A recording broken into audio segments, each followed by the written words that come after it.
বাংলাদেশে কোটা সংস্কার আন্দোলন ঘিরে দেখামাত্র গুলির নির্দেশ দেওয়া ও আইন বহির্ভূত হত্যাকাণ্ড নিয়ে উদ্বেগ প্রকাশ করেছে ইউরোপীয় ইউনিয়ন ইইউ। ইইউর পররাষ্ট্রনীতি বিষয়ক প্রধান জোসেপ বোরেল আজ মঙ্গলবার এক বিবৃতিতে এ উদ্বেগের কথা জানিয়েছেন।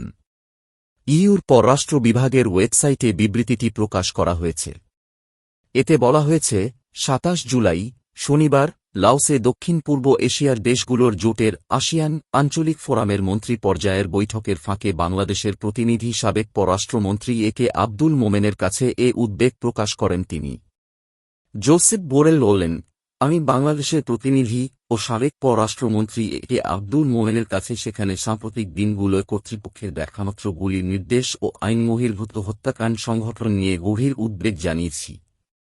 ইইউর পররাষ্ট্রনীতি বিষয়ক প্রধান আরও বলেন, এছাড়া আইনশৃঙ্খলা রক্ষাকারী বাহিনীর দ্বারা সংঘটিত হত্যাকাণ্ড, সহিংসতা, নির্যাতন, গণগ্রেপ্তার ও সম্পদের যে ক্ষয়ক্ষতি হয়েছে তা নিয়েও আমি গভীরভাবে উদ্বিগ্ন।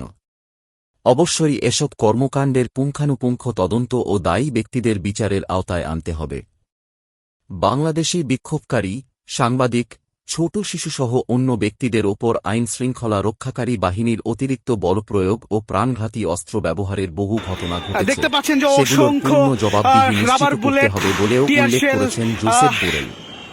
তিনি আরও বলেন, বাংলাদেশে হাজারো মানুষকে গ্রেপ্তার করা হয়েছে, তারা যেন যথাযথ আইনি সুবিধা পান তা নিশ্চিত করতে হবে। জোসেপ বোরেল বলেন, এই সংকটের পরিপ্রেক্ষিতে বাংলাদেশ কর্তৃপক্ষ কি পদক্ষেপ গ্রহণ করে সেগুলোর ওপর তারা গভীরভাবে নজর রাখবেন। ইউরোপীয় ইউনিয়ন বাংলাদেশ সম্পর্কের মূলনীতিগুলো বিবেচনায় রেখে তারা আশা করছেন, বাংলাদেশে সব ধরনের মানবাধিকারের প্রতি পূর্ণ সম্মান জানানো হবে।